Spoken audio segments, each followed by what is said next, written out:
Thank you, Mr. Chairman, and thank you to all of you for being here today as we work to identify solutions and improvements to this process. For us to have a panel such as this is extremely helpful. So we are very grateful to have your years of experience and your background working in this subject matter here with us today, both your written testimony and what you've shared with us during this hearing.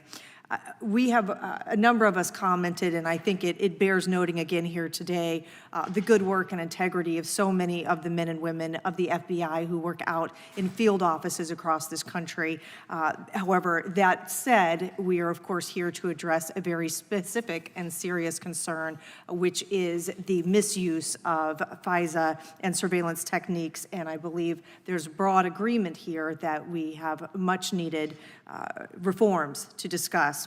I'd like to go back, Mr. Scher, to some of what you've testified about in parts of your written testimony that you submitted to us. So we know that 702 is providing the FBI with access to a large amount of information about Americans. But one thing that you have touched on, when we look at the concept of potentially creating alternative statutory schemes or potential revision, the concept that the government is also utilizing other sources of information, private data, other things to essentially surveil or gather information about Americans.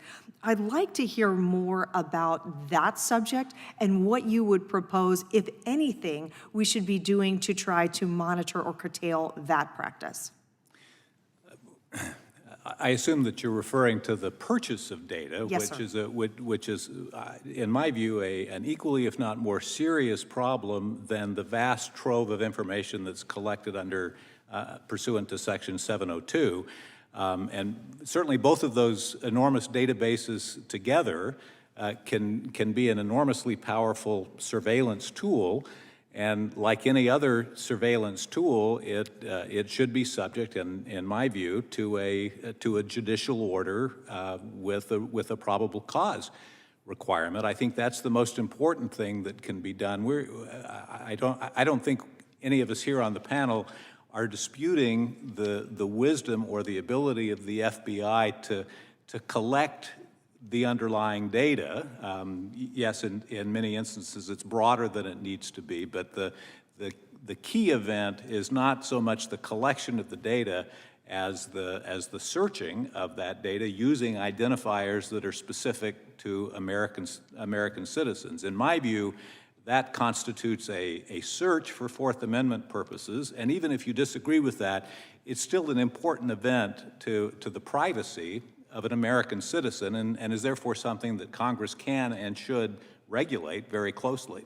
Okay. Thank you, Mr. Scher. Professor Turley, I'd like to go back to something you mentioned earlier as well, and that is the concept of making the FISC court process more adversarial, adding an adversarial component of that or having an amicus involved in that process. Would you elaborate for us on how you think that type of reform could be implemented and how that might look? Thank you very much for that question. The Congress years ago implemented this amicus process by which the court can reach out by what the Congress described as novel questions to get the assistance of essentially a third-party view separate from the government. That has been relatively underutilized.